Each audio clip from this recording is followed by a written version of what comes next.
Hey les gros bidous, coucou! Je vous retrouve aujourd'hui pour parler d'un tarot qui s'appelle le Radiant Wilds Tarot, qui est un tarot un peu spécial dans le sens où c'est pas forcément celui qui est le plus dans mes goûts, donc il risque de vous surprendre un peu.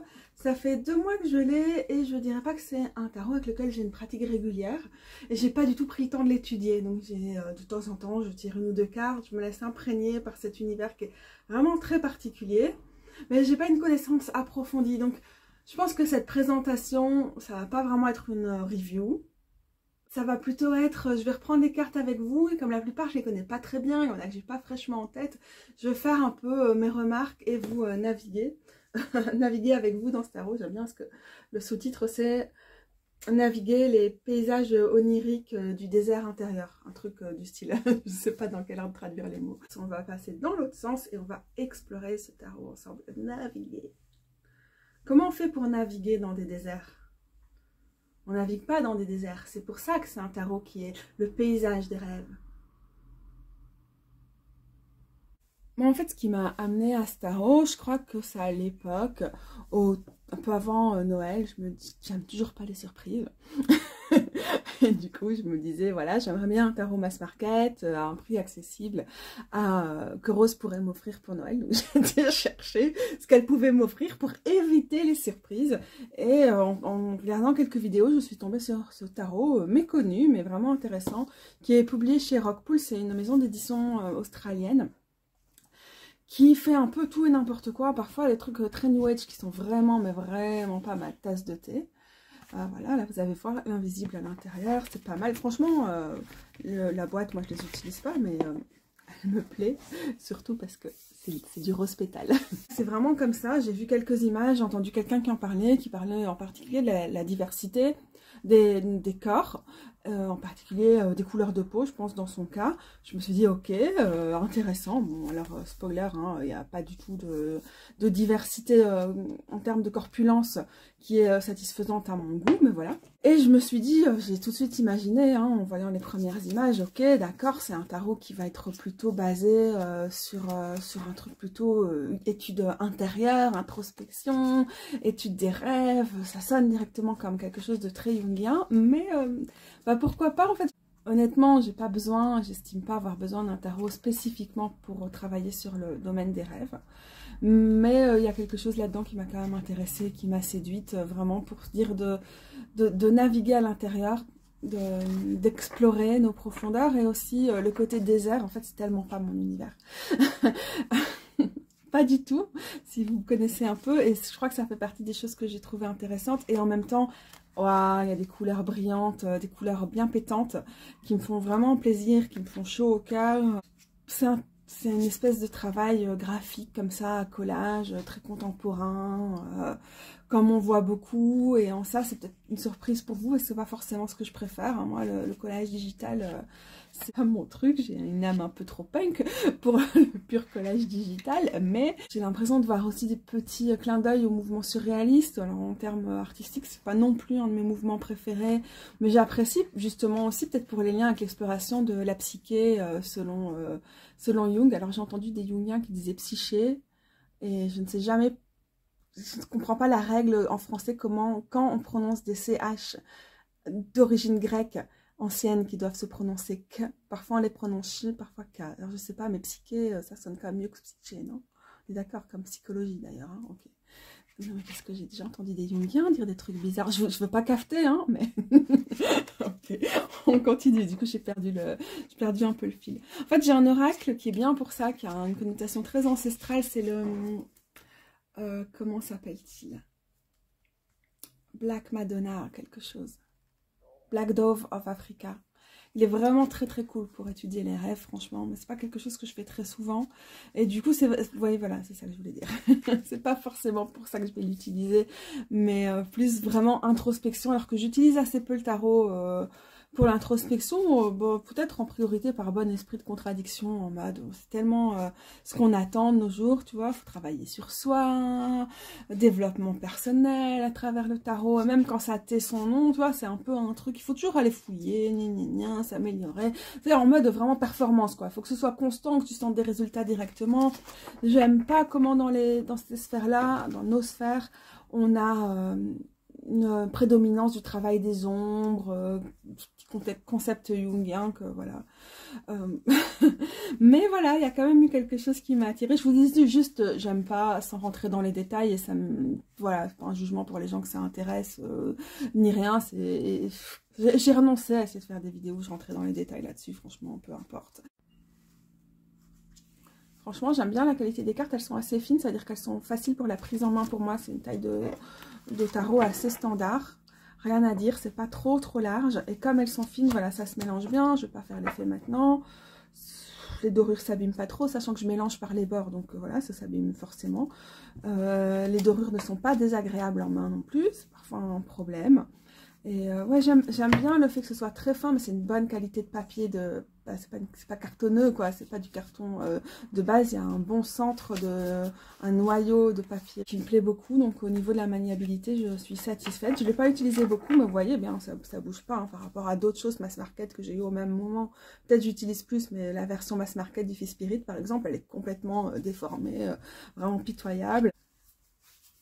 J'ai entendu des comparaisons à des jeux pareils, hein, collage digital et tout, comme le Serpent Fire ou le She-Wolf, qui sont des jeux indépendants, déjà, avec un gros coût que moi j'aurais pas mis. En fait, quand c'est des jeux indépendants, j'ai vraiment des exigences au niveau de la représentativité des personnages, quand il y a des personnages qui sont représentés dessus, quand c'est que des personnes, majoritairement des personnes blanches, maigres, bon ça va quoi, ça va 2 minutes, et quand c'est un jeu indépendant, même s'il y a certaines représentations qui me parlent moins que d'autres, parce que c'est quand même un peu plus, enfin quand c'est un jeu mass market, donc à un prix autour de 20-25 €, c'est quand même plus facile, j'ai moins l'impression qu'on est en train de se foutre de ma gueule quoi, quand c'est des artistes indés, je sais pas, j'ai plus d'exigences, peut-être je devrais être plus indulgente, mais voilà, tu passes 60-70 € dans un jeu, il faut qu'ils te plaisent, quoi. Je crois que même ces jeux-là, ils sont pires. Et ils me plaisent nettement moins, je ne saurais pas trop expliquer pourquoi, je pense. Ça fait vraiment un peu... pour moi, c'est pas inspiré, quoi. Ça fait collage de magazines, très hipster et tout. En fait, là, il y a aussi... Je pense qu'il y a quelque chose dans les images, on va commencer avec le fou ici, qui me fait penser... La personne qui a fait ça est très... notamment yogi. Et ça me fait penser au travail corporel. Du coup, pour moi, la méthode de mouvement intégrative que fait Ginny Diban à travers notamment son Zebra Club pour les personnes qui ont l'hypermobilité, hyperlaxité et tout le spectre des syndromes des nerfs dans l'os, les SED. Et quelque chose qui occupe quand même une bonne partie de ma vie en ce moment, parce que c'est quand même en grande partie comme ça que je m'occupe de mon syndrome. Et donc voilà, du coup, il y a aussi cette inspiration-là. Je trouve que ça respire quelque chose qui est très doux avec le corps, qui est très à l'aise dans son rapport au corps. Et ça j'aime quand même beaucoup. Alors, moi, j'avoue que j'ai feuilleté ça et ça m'a vraiment pas plu. J'aime pas les trucs jungiens, j'aime pas le côté, les lumières et l'ombre, et le shadow, et l'ombre des cartes. Voilà, c'est pas mon truc. C'est pas ma façon de m'exprimer, j'aime pas cette binarité, j'aime pas ce que ça implique comme opposition et tout, mais bon, je trouve ça quand même assez sympathique d'avoir à chaque fois des petites phrases. Donc, par exemple, pour le 6 de coupe, the past is in the past, le passé c'est le passé, justement, je trouve qu'il y a quand même quelque chose d'assez intéressant dans le fait de retourner dans le passé avec le 6 de coupe, et je n'aime pas que cette affirmation fasse que c'est forcément pour le laisser derrière soi, alors qu'avec le 6 de coupe, moi je ressens plus comme une invitation à explorer certaines choses, et dans la nostalgie, parfois, et parfois ça fait du bien, parfois on étudie ses anciens patterns, ses schémas et tout, et c'est cool. Et parfois ça nous permet de faire du tri et de voir ce qui doit rester derrière. Mais que ce soit ça l'affirmation choisie, ça fait très ouais, développement personnel, new age et tout, c'est pas mon truc. En un sens, quand je regarde un peu ce genre de choses, voilà, je partage ma richesse. Alors il y a un truc un peu pire encore, je pense, avec le roi de Pentacle là, c'est... je suis un aimant à richesse. C'est un peu chelou, quoi. Alors que quand je vois l'image, je suis pas obligée de tomber dans des trucs comme ça. Enfin bon, bref, c'est vraiment pas mon univers. Même si dans l'absolu, j'aime bien quand il y a des petites phrases qui sont retenues pour chaque phrase, pour chaque carte. Donc autant il y a des jeux, même si j'adore enfin je connais le tarot, j'ai pas besoin des livres pour lire des cartes, mais il y en a où vraiment je me laisse guider, j'adore la proposition qui est faite à travers le bouquin et tout. Autant là j'étais directement genre ok, c'est pas pour moi et c'est pas grave. Et vraiment c'était au contraire, quoi. J'ai pas envie que la conception de la créatrice vienne parasiter comment moi je peux rentrer dans les cartes, comment je peux me les réapproprier. Donc c'est aussi un choix très conscient, tout à fait volontaire de laisser ça de côté. Donc voilà, comme ça, vous savez. À un moment, je me suis dit, ah, je vais faire cette vidéo et peut-être que j'irai lire certains textes autour de certaines cartes, mais je crois que j'en ai pas envie parce que c'est vraiment pas comme ça que je vais utiliser ce tarot. Et on n'est pas là dans une recension. Je suis pas là pour faire la review du jeu, mais pour vous dire comment je pense l'utiliser, ce que ça évoque chez moi. Donc je pense qu'on va juste rester là-dedans, quoi. Avec l'impératrice, on a un des seuls personnages qui est un peu plus gros que les autres. Et bon, moi, ça me pose problème, évidemment, quand les personnages gros sont dans des cartes où on les attend, hein, la reine de Pentacle, l'impératrice. C'est pas, ça me convient pas, ça me déplaît même. Mais en même temps, c'est une jolie carte. Et ça m'interpelle parce que moi, les cordes, hein, comme ça, dans un côté très consenti et très travail du corps aussi. Hein, j'aime toujours bien cette idée du mouvement et du travail du corps qui revient dans ce tarot-là. Ça m'interpelle parce que moi, c'est pas du tout un truc qui me parle. Je pense parce que dans le cas de comment moi je vis mon CED, c'est hyper mauvais pour mes tissus, en fait, de faire des mouvements répétitifs ou d'être coincé ou rester dans les mêmes postures trop longtemps. Déjà, voilà, j'ai déjà mal juste à être dans ma chaise, là, par exemple. Et voilà, je sais qu'il y a des gens avec ce type de maladie, avec certains handicaps, qui aiment bien se réapproprier tout ça et tout. Moi, c'est juste pas mon truc. Peut-être que je suis trop douillette pour ça. Mais aussi, je pense au niveau traumatique, c'est vraiment des positions, les cordes, ou toute façon d'être attaché, d'être retenu et tout, qui sont... alors, chacun son kink, hein, mais voilà, pour moi, c'est très trigger, c'est vraiment très difficile au niveau traumatique. Et donc, j'aime bien que là, du coup, il y a quelque chose qui ne réveille pas du tout ça, dans cette impératrice qui a vraiment beaucoup de grâce dans sa posture. Je trouve ça vraiment très joli, très beau, et en fait, du coup, elle porte vraiment ses cordages... je pense qu'on pourrait utiliser ça pour la suspendre, par exemple. Et là, elle n'est pas du tout attachée, elle n'est pas du tout retenue. Mais j'aime ça quand même, l'invitation à se poser. Oh, j'aime bien les coquelicots là en dessous aussi, le blé. J'adore les détails. Et ça me fait penser à un truc, une interprétation qui n'est pas forcément la mienne, mais enfin que je ne partage pas tout le temps. Mais Lindsay Mack, qui est une des personnes que j'adore, hein, comme prof de tarot, parle de l'impératrice comme une carte de la réceptivité totale, de savoir recevoir. Recevoir des compliments, recevoir de l'aide, alors on peut parfois voir comme un truc, recevoir des messages intuitifs ou créatifs et tout, mais pour elle c'est plutôt vraiment la réceptivité, c'est de pouvoir avoir cette vulnérabilité d'accepter, quoi. Et c'est quelque chose qui est difficile pour moi, et ça a toujours été en fait, même recevoir du désir. Du coup, c'est une impératrice qui m'invite beaucoup à avoir un regard assez guérisseur, parce que pendant super longtemps, mais juste, j'avais bien largement passé la trentaine, mon problème c'était vraiment ça, quoi. C'était vraiment de recevoir ça, de recevoir du désir, de recevoir le regard des gens, et même de recevoir la corporalité des gens trop près de la mienne. Et vraiment, genre, on me disait, oh, faudrait que tu fasses des thérapies, ceci, c'est ça, l'hypnose, massage, ou des trucs comme ça. J'étais genre, tu veux me tuer, en fait. C'était même impossible pour moi de faire de la kiné. Alors maintenant, c'est des trucs que je fais, genre, ah, c'est facile, quoi. Mais genre, jusqu'à au moins 30 ans, hein, mais j'étais paniquée par ce genre de choses. Et quand je vois ça, quand je vois l'impératrice comme ça m'évoque ça. Ça m'évoque vraiment un rapport au corps apaisé, et du coup, d'être en mesure de recevoir. Et c'est pas évident. Ça restera toujours un problème, je pense, pour moi, d'une façon ou d'une autre. Même si c'est réglé sur certains aspects, c'est pas toujours facile. Du coup, c'est bien la preuve qu'il y a vraiment... c'est vraiment un jeu qui invite à ce type de réflexion, de réflexion sur soi-même, d'introspection, et avec l'intégration du corps qui fait pleinement partie de ça. Moi, j'adore, quoi. Je suis complètement fan de ça. Alors, vous allez voir que là, pour le coup, je vous ai dit, la qualité des cartes, c'est bien et tout. Ça a été imprimé n'importe comment. Donc, la ligne en bas, elle est super souvent pas droite. On est parfois pas très loin de couper le texte en bas. Bon, ça, c'est le problème des trucs mass market où il n'y a pas toujours un contrôle au niveau de l'édition, de l'impression. Et on n'a pas de bordure. Bon, moi, je préfère de loin quand il n'y a pas de bordure. Mais ça peut arriver assez vite, en fait, que du coup, ben, on a tout un lot qui est mal cadré comme ça. Moi, j'adore cet empereur. Et donc, c'est une des autres questions que je vais aborder ici. Je savais déjà que j'allais aborder. Voilà, alors du coup, on a toute ces formes géométriques, ces volumes, un côté très... voilà, les astres sont présents, mais d'une façon assez onirique. Les déserts, ici, on voit une espèce de damier aussi. Ouais, c'est peut-être un peu anecdotique ce que j'ai envie de dire ici, encore que... Je réfléchissais à cette notion, à laquelle parfois j'adhère aussi par souci de facilité, de dire que des tarots qui sont très clones ou très inspirés ou qui respectent bien le système, bon, en l'occurrence souvent du Rider-Waite-Smith, hein. Du coup c'est des tarots qui sont plus faciles pour apprendre, qui sont plus généralistes, qui sont plus faciles à lire, qui demandent moins d'études, tous ces trucs-là.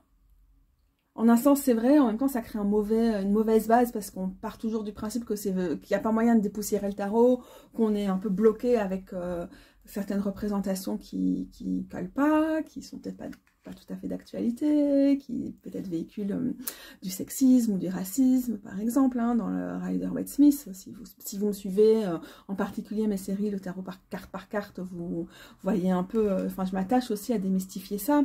Et donc... je suis assez sensible au fait que, en fait, pour moi, ce tarot-ci, c'est particulièrement un bon exemple d'un tarot qui respecte pas plus que ça le système du Rider-Waite-Smith. Pas plus que ça, il y a des références, hein, là, vous voyez la personne dans le 4 de Pentacle qui s'accroche à ses disques. Ça peut faire penser vaguement, enfin, même clairement, à la posture du 4 de Pentacle type Rider-Waite-Smith et de tous les tarots inspirés. Mais en fait, et là aussi, hein, on peut penser aux vitraux sur ce tarot-là, aux personnages qui sont en train de passer donc sur le tarot original du Rider-Waite-Smith, mais en même temps, il y a plein de cartes où on ne trouve pas trop ces symboles-là. Ou alors c'est facile de ne pas les voir. Là, c'est parce que je fais l'effort d'aller les chercher que d'un coup, ça me paraît apparent. Et au fait, j'adore aussi le fait qu'il y a beaucoup de portails qui sont présents dans ce tarot. J'aime vraiment bien la symbolique du portail. Mais en fait, pour moi, ça c'est un tarot qui est extrêmement intuitif, qui serait un excellent tarot pour une personne qui veut débuter, qui sait que ce qui l'intéresse en priorité, c'est plutôt un tarot introspectif, d'études de soi, et des trucs comme ça. Et tu vois, moi j'ai appris, je sais pas pourquoi j'ai envie de dire tu vois, alors que je vous vois en général. Je sais pas ce que je fais, je suis un peu naze là, au niveau de la cohérence de mon discours dans cette vidéo. Mais bon, bref.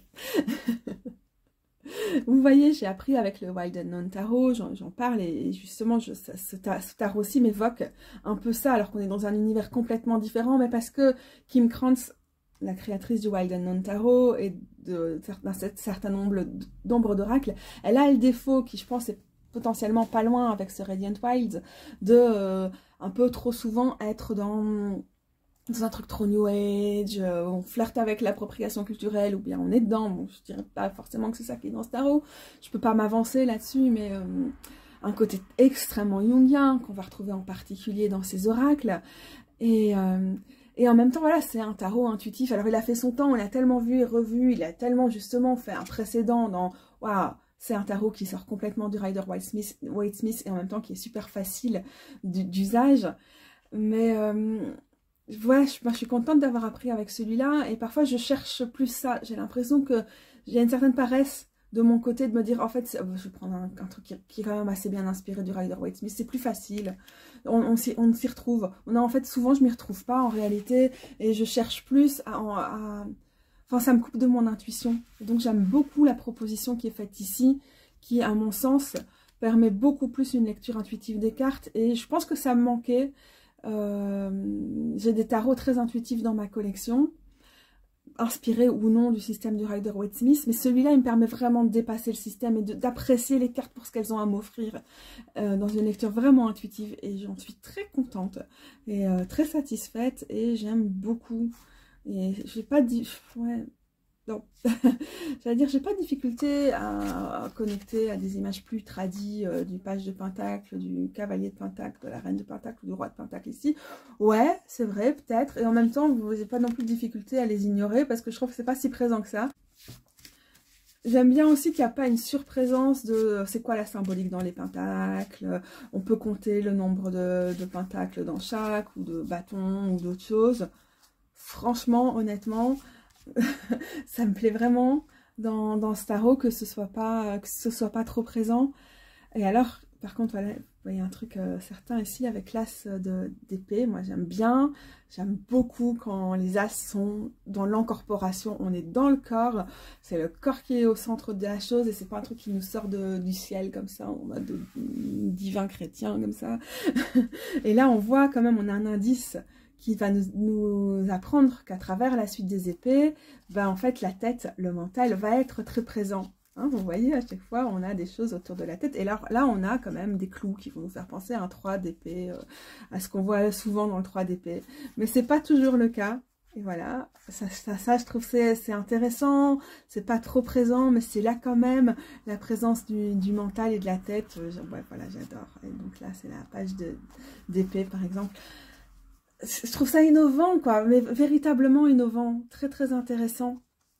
Et j'ai déjà fait l'exercice de sortir les différentes suites et de me dire, ok, c'est quoi à chaque fois le symbole? Qu'est-ce qu'on cherche? Bon, les disques sont très présents, ici le portail aussi est très présent avec les pentacles. Mais voilà, à un moment, j'avais le halo, à un moment, j'avais vraiment vu clairement c'était quoi la symbolique récurrente du pentacle. Mais là, ça me paraît pas si évident que ça. Attendez, je vais reprendre l'as pour vous montrer. Voilà, on a le diamant céleste. Voilà, le portail est peut-être plus présent que dans d'autres, mais en même temps, vous voyez l'as de bâton ici. Et vous allez me dire, mais encore une fois, la notion du portail est présente. Mais là, on a aussi les silhouettes très entières. Et donc, ça me fait penser à travailler aussi la posture, le centre. Voilà, on a une question de souplesse aussi, je trouve, qui revient ici avec les bâtons, qui est assez intéressante, de flexibilité. Mais voilà, j'aurais toujours envie de chercher un peu où sont les symboles en dehors d'un truc trop évident. Alors il y a des moments où je suis un peu perdue quand c'est là, mais c'est pas là dans certains tarots.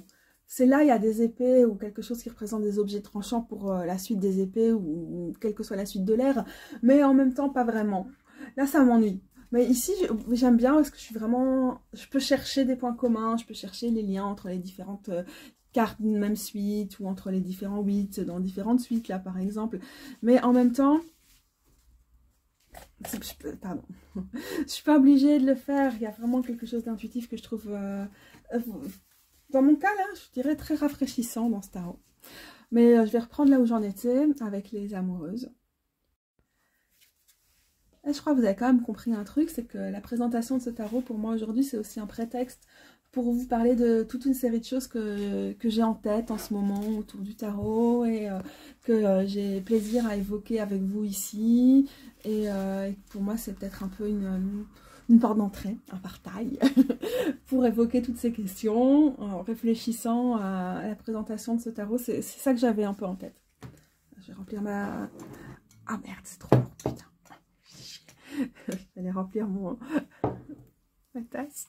Rose a trouvé au marché aux puces ce truc à 1 € parce qu'on en a cassé une autre. On achète toujours nos théières au marché aux puces, hein, donc ça casse vite, donc il faut en racheter. Elle est absolument pas pratique, c'est un truc tchécoslovaque des années 40. Moi je la trouve moche, mais j'approuve les goûts de mon amoureuse qui est quand même en général de fort bon goût. D'ailleurs c'est elle qui m'a fait ces superbes broches là. Pour moi, les amoureuses ici, pourquoi je les ai sélectionnées, c'est un prétexte pour parler des représentations dans le tarot à travers un autre angle. Je crois que c'est typique pour moi, les amoureux, c'est la carte d'un tarot où ça passe ou ça casse, et que si c'est une représentation qui est trop hétéronormée, ça va pas passer du tout. C'est compliqué hein, comme carte. Je préfère quand il n'y a vraiment pas de couple dessus, je pense. Et quoique, parfois on est tellement en mal de représentation que ça fait vraiment du bien d'avoir... d'avoir justement des représentations de couple, même si je pense pas que c'est primordial dans l'interprétation qu'on fait de cette carte, la notion du couple. Et puis voilà, en plus, non seulement c'est hétéronormé, mais c'est aussi basé sur des relations exclusives ou mono, ou des trucs comme ça. Enfin, quoi que, hein, bon, les relations hétéronormées sont rarement exclusives. Enfin bon, bref, on va pas commencer à critiquer les hétéros ici. Non, mais c'est ça le problème. C'est ce que je voulais dire à travers ça. C'est que mon problème avec les cartes des amoureuses qui représentent des couples hétéros, bon, je me vois vraiment pas dans des couples hétéros, ça me fatigue un peu, c'est vrai, mais c'est pas tellement le fait qu'il y a des couples hétéros, c'est l'hétéronormativité du truc. Et là, le fait d'avoir, visiblement, on a voulu faire un homme et une femme, parce que sinon on n'aurait pas quelqu'un qui est forcément plus grand, et qui est penché vers l'autre personne, qui doit lever la tête pour l'embrasser. Alors ça, je déteste.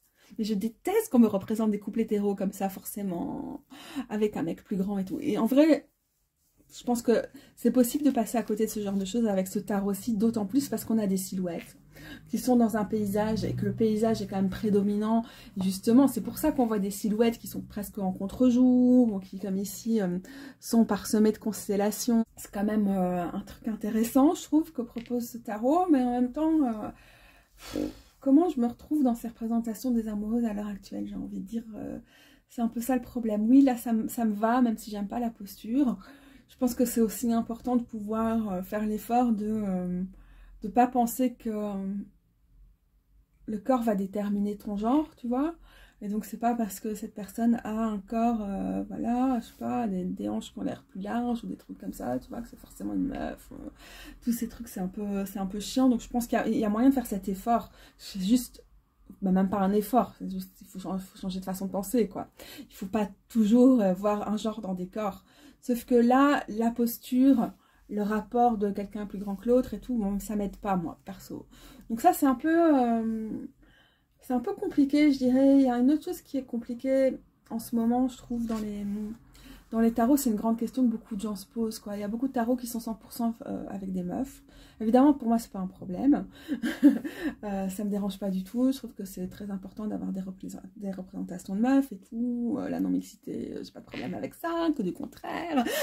C'est très important et très intéressant. Et c'est non seulement en tant qu'outil politique, mais voilà aussi pour plein d'autres raisons. Je trouve que les entre-soi sont utiles. Mais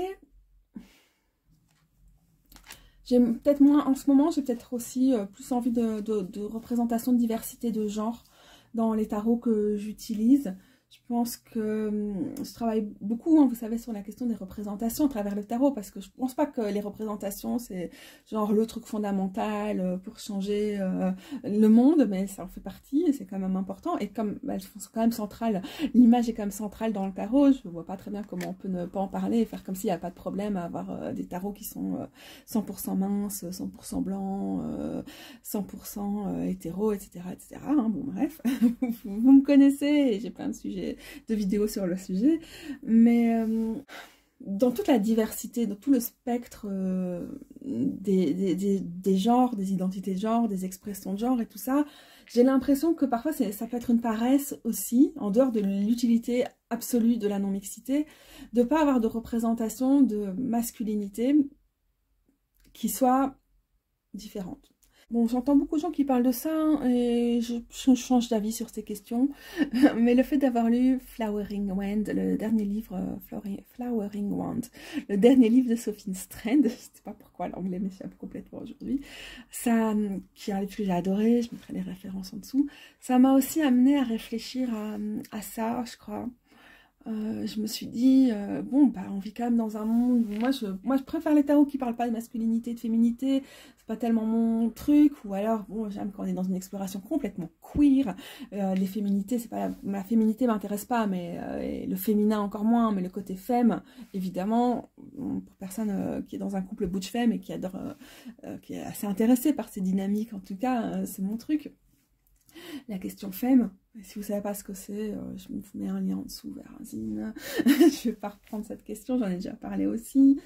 Mais et du coup, c'est vrai que bah, je me suis dit, en fait, j'en ai marre en fait, à ce stade de ne pas avoir de représentation de masculinité ou... Et je pense pas que c'est la même chose, de manière d'être des hommes, c'est pas la même chose, hein, parce que du coup, comme je vous ai dit, moi je suis plus intéressée par masculinité queer que par les masculinités des mecs cisgenres, hétéros. C'est pas mon truc, ça m'intéresse pas des masses dans la vie, mais en même temps, si on fait pas cet effort aussi à travers les représentations de proposer d'autres choses, que des masculinités qui sont représentées, je sais pas moi, par le muscle, par la violence, par l'organisation, comme souvent dans le tarot, quoi. Alors on fait quand même pas l'effort de se réapproprier le tarot en imaginant et en admettant en fait qu'il y a d'autres façons d'être des mecs. Et du coup, à ce stade-ci, je dirais que dans mon usage du tarot, même s'il y a des moments vraiment j'avais vraiment pas envie de ce genre de représentation. C'était pas mon truc, ça m'intéressait pas, c'est pas du coup tout ce que je cherchais, et je ferai référence, peut-être ça a été un déclic pour moi, c'était vraiment intéressant ce qu'a fait Julia Bosquero dans son oracle des pierres initiatrices. Allez regarder la recension si ça vous intéresse. Mais donc il y a pas mal de choses qui ont fait déclic sur, en fait moi là à ce stade, en tant que meuf qui a vraiment, j'ai pas beaucoup de relations avec des mecs dans ma life, surtout dans des mecs cisgenres, mais j'ai quand même envie qu'il y ait d'autres types de représentations, qu'il y ait d'autres types de masculinité qui puissent émerger. Sinon, on se donne pas une chance en fait d'évoluer, de changer et de changer en profondeur les rapports de pouvoir, parce qu'en fait c'est possible de développer des masculinités en dehors des masculinités toxiques, hiérarchiques, hégémoniques, oppressives, etc. Bien sûr, je dirais peut-être pas ça forcément tout le temps, j'adore cette roue de fortune, tiens. Mais voilà, en fait, en tout cas, ça me fait du bien dans ce tarot aussi. J'ai l'impression d'avoir du mal à exprimer ce que je veux faire, et j'ai l'impression que ça va déplaire à certaines personnes et que je devrais être capable de mieux m'exprimer, parce que je vais encore m'entendre dire que je suis pas féministe. Moi j'ai entendu toute ma vie féministe que j'étais pas féministe quand j'étais pas d'accord avec des trucs genre ouh, on veut faire un truc entre meufs, justement en parlant de non-mixité, mais ça ne nous dérange pas que les vieilles lesbiennes radicales là elles décident que leurs documents ils seront pas accessibles aux meufs trans et que c'est elles qui décident qui sont des vraies lesbiennes, quoi. Ah, j'étais pas politisée. Mais après, voilà, parfois il suffit que tu dises en fait non, je pense pas que dans la vie, penser qu'il y a forcément deux camps et qu'on se donne pas l'occasion de laisser les hommes être autrement, en fait, que des gros connards, c'est utile et c'est constructif et que ça va nous aider, quoi. Mais là aussi, je sais qu'on va me tomber dessus parce que je suis une mauvaise féministe, parce qu'en fait, à un moment, je me dis que mettre les mecs dans leur petite case assignée à cette masculinité qui ne peut être que mauvaise et destructrice, c'est intéressant, quoi, voilà. Je pense qu'à ce stade, en tout cas, moi je cherche dans les tarots peut-être davantage de représentation de masculinité qui change. Y compris, par exemple, j'ai pas mal de tarots ou d'oracles autour de la question des déesses et tout, mais en vrai, il y a tellement d'images dans les mythologies qui m'intéressent, qui sont plutôt des masculinités queer ou type trickster, comme Hermès, Dionysos, Pan, ou des trucs comme ça, pour rester dans les panthéons les plus connus et malheureusement les plus dominants. Mais voilà, ça c'est génial, ça me fait penser aux dieux cornus, ça me fait penser à Carnounos par exemple, avec cette pose-ci. Et est-ce que c'est peut-être une meuf qui pose, et en même temps, pour moi, il y a une représentation de masculinité qui est présente. Je sais, pendant quelques mois, j'étais en mode, ne me parlez plus de masculinité et de féminité à travers les jeux, vous me faites chier. Mais non, parce que c'est pas ça que je veux dire, parce que souvent, on parle de masculin et de féminin dans les trucs un peu jungiens et tout comme ça, et ça, je ne veux pas en entendre parler. Parce que pour moi, c'est créer cette binarité, comme ça, cette complémentarité qui en fait ne sert qu'à hiérarchiser, à opprimer et tout. Quand je parle de masculinité et de féminité, je parle pas de la même chose. Je pense vraiment pas parler de la même chose, parce qu'on est dans toute la construction. Le masculin et le féminin, ça se présente comme des trucs essentialistes, qui seraient en chacun de nous, qui feraient des conneries. Enfin, je vais pas reprendre les mêmes choses que j'ai déjà dit 1000 fois, mais la masculinité et la féminité, c'est aussi des rôles qu'on peut explorer, qu'on peut bousiller, qu'on peut... en tant que femme, par exemple, les féminités queer, être femme, c'est aussi faire genre, là, alors la féminité, dans son petit box, bien, allez, paf, vulgarité, travail du sexe, être bruyante, ne pas tenir en place, ou bien investir le cœur, mais pas d'une façon où... puis en même temps, peu importe la façon, parfois aussi. Enfin, voilà, je pense que investir la masculinité et la féminité, c'est s'interroger sur comment les rôles sociaux sont construits et les voir d'une façon queer, c'est aussi les voir comme des spectres qui ne sont pas chevillés à un corps, à la naturalité de homme, femme et tout, mais de voir comme des choses qui sont évolutives, qui peuvent changer, qui justement on enlève du corps et on leur permet de s'exprimer dans tous leurs éclats, dans toutes leurs couleurs et tout ça, et qui peuvent être intéressants. Alors il y a eu des moments où j'en ai marre, il y a des moments où j'en ai marre, je fais non, moi je m'identifie plus du tout à ces trucs queer, femme et tout ça me parle plus, c'était un moment très fondateur dans mon identité, dans mon parcours, mais maintenant j'en suis trop plus là. Et là, depuis quelques jours, je suis en mode... pour moi, être dans un couple butch femme, c'est vraiment important. Les féminités queer, c'est vraiment important. En tant que personne handi, pouvoir travailler aussi sur le style, sur ce côté parfois un peu drag queen, exagéré et tout. En fait, c'est essentiel pour moi. Ouais, c'est un pan de mon identité, vraiment. Et parfois pas. Parce que c'est très fluide et c'est ça qui est intéressant avec justement tout ce spectre que peuvent être les féminités, que peuvent être les masculinités. Et voilà, donc je trouve ça intéressant. Par exemple, cette carte, on ne peut pas dire si c'est un truc de masculinité ou de féminité. Je trouve qu'il y a, du coup, il y a la possibilité du spectre avec ce tarot qui est intéressant. Alors, putain, j'ai l'impression d'être trop pas claire. Mais je pense que je ne le suis pas, en fait. Dans ma tête non plus. Parce que c'est vraiment des choses en évolution constante, quoi. Il y a 6 mois, j'aurais entendu quelqu'un qui disait ça. J'aurais fait, putain, c'est toujours la même chose. Quoi de conneries, là, t'en as marre. Et voilà, je vais vraiment être la première à être le fait de défendre des jeux qui se revendiquent, il n'y a que des meufs, ou qui se revendiquent, non, pas que le féminin, non, ça je vais jamais défendre des trucs qui se revendiquent du féminin. Le féminin, pour moi, c'est pas ma came. Je réfléchis en tout cas à tout ça. À ce stade, en tout cas, ça me correspond de chercher davantage ça dans mes jeux. Et aussi dans l'exploration des rêves. Hein. Honnêtement, il n'y a pas beaucoup de mecs dans ma life. Dans mes rêves, il y en a quand même pas mal. Peut-être les Jungiens vont faire tu vois, je te l'avais dit. Mais du coup, c'est aussi peut-être quelque chose qui fait que le fait que c'est un tarot qui nous invite aussi à explorer nos paysages intérieurs et les paysages de nos rêves, fait que je trouve ça intéressant. Après, voilà, je trouve qu'il y a quand même aussi pas mal d'androgynie dans les corps en général. Encore une fois, je reprends cette carte que j'ai sous la main. Et ça, je trouve ça agréable. Alors, il n'y a pas du tout de handicap. Hein, comme je vous dis, je ne suis pas très satisfaite de la représentation en termes de corpulence. Parfois, j'ai l'impression qu'on est sorti d'un magazine et ça, c'est vraiment pas mon truc. Les collages digitaux ou pas, hein, basés sur des magazines mais sans critique des magazines, ça va. Bonjour, retour dans les années 50. Bon, bref. Intéressant, regardez ce jugement-là. C'est quand même assez puissant. Le monde est beau aussi. Tiens, ça me fait penser, il n'y a pas beaucoup de nudité là. Je vois ce maillot un peu moche.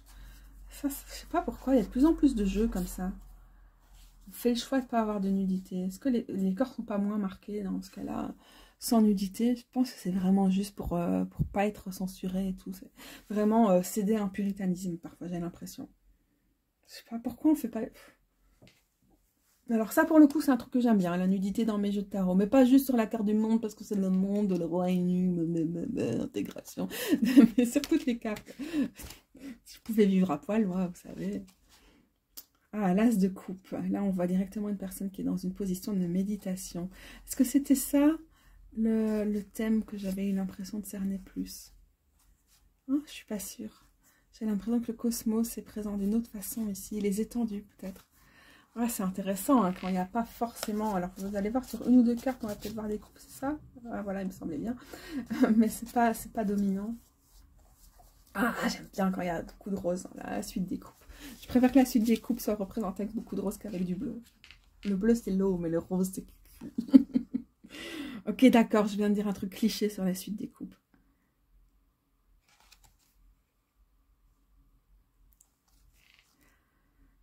Aïe aïe aïe, le 5 de coupe, c'est très très très beau, j'aime bien le spectre ici de lumière, peut-être la figure spectrale aussi d'ailleurs.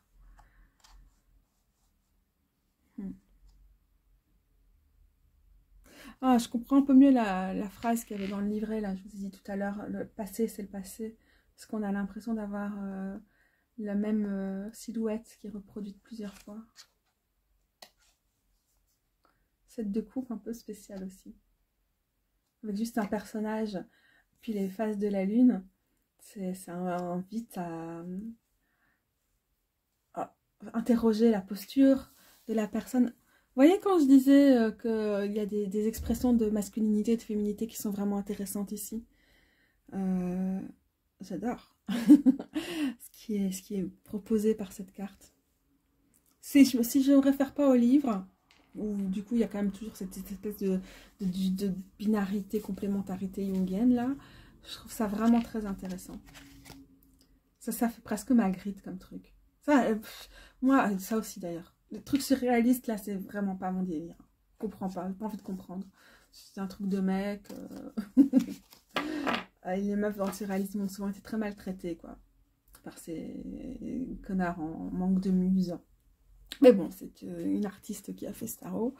Et voilà. Je pense qu'on va avoir presque fini de faire le tour des cartes. On aura tout regardé, plus ou moins. On n'a pas regardé les... Ouais, on n'a pas regardé carte par carte, mais c'était peut-être pas le but. Hein. Je pense que j'avais envie d'être plus claire dans cette vidéo, mais c'est important pour moi. Et aussi, j'efface assez peu de mes anciennes vidéos. Bon, il y en a quelques-unes que j'efface en particulier sur ce genre de thème. Mais je trouve important d'être présente aussi avec notre évolution. J'efface celle où je trouve que je suis pas assez ouverte. Et que je suis un peu péremptoire. Et justement, je veux que ma chaîne soit capable de représenter mon évolution, mais que du coup elle soit ouverte à mon évolution, à la vôtre aussi. Et donc les moments où je me lâche à être un peu trop fermée, trop c'est comme ça, pas vraiment, je dénonce, je déconstruis, mais je propose rien. Voilà, parfois ça m'emmerde. Et je préfère que ce qui émerge sur ma chaîne et dans ma pratique, ce soit quelque chose qui évolue et qui invite à l'évolution, au changement, à l'émergence, à se rassembler, à se retrouver, quoi, des choses comme ça. Et quand je suis dans des logiques qui sont trop de séparation, au final, je m'y retrouve pas, je crois.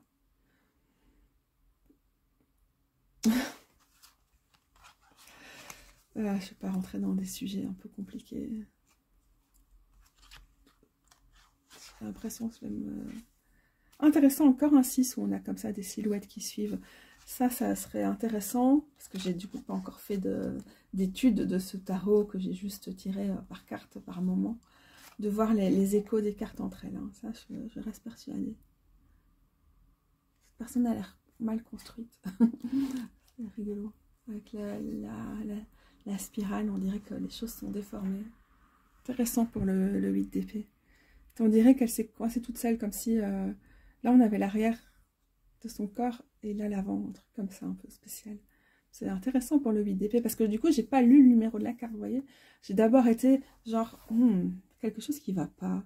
J'ai l'impression de voir l'arrière de ses mollets, ou un truc comme ça. Bon, après, c'est les postures des mannequins et tout aussi, parfois, c'est un peu chelou. Mais très intéressant. Avec les épaules en arrière, comme ça. Qu'est-ce que je disais juste avant ?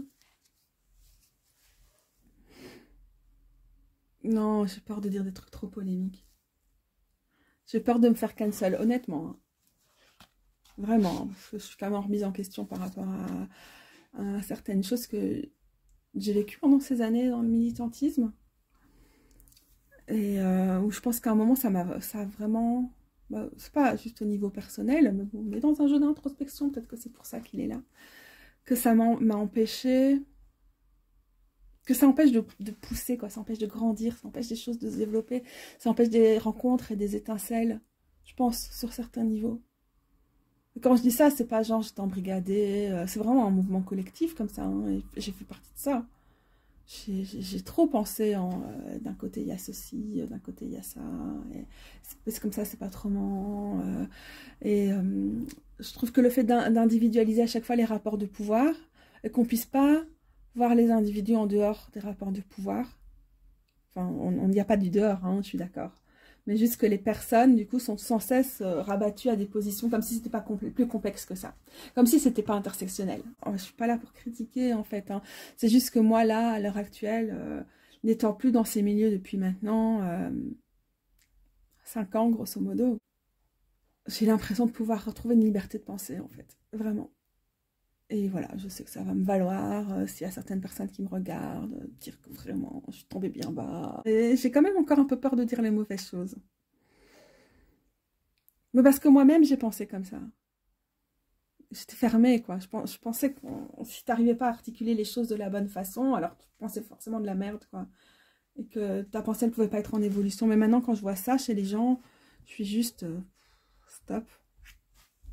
Non, ça va pas. Il n'y a pas moyen, ça peut pas continuer. Et qui du cru que ce tarot donc, me serve finalement de prétexte pour ce genre de choses. Ah, pour moi, c'est une belle carte du militantisme, le 5 de bâton, tiens. Mon tarot est toujours féministe et queer, et mon approche l'est tout le temps, mais militantisme, peut-être pas un terme qui va me définir, qui va définir ce que j'essaie de transmettre avec mon approche du tarot, en tout cas. Ça définit un moment de ma vie dans lequel je ne suis plus. Il y a des termes comme l'émergence, le fait de faire communauté, l'animisme, l'écoféminisme, qui vont peut-être plus être des choses derrière lesquelles je peux me rallier. Enfin bon, bref. Voilà, je vais vous montrer un peu comment il se comporte du coup pour le mélanger. L'occasion de tirer une carte. Désolée, on est vraiment parti dans des réflexions. Mais c'est très intéressant parce que c'est bien la preuve que ce tarot qui nous permet de naviguer nos déserts intérieurs est vraiment très propice à ça. En fait, ces paysages invitent vraiment à la réflexion. Juste en vous montrant les images, je me suis laissée à divaguer vraiment, à me perdre, à être dans une logique plutôt d'introspection, mais sans trop de fil finalement. Et voilà les gros bidous. Merci pour votre écoute. Merci de suivre ces recensions absolument pas conventionnelles, ces reviews qui ne ressemblent à rien d'habituel.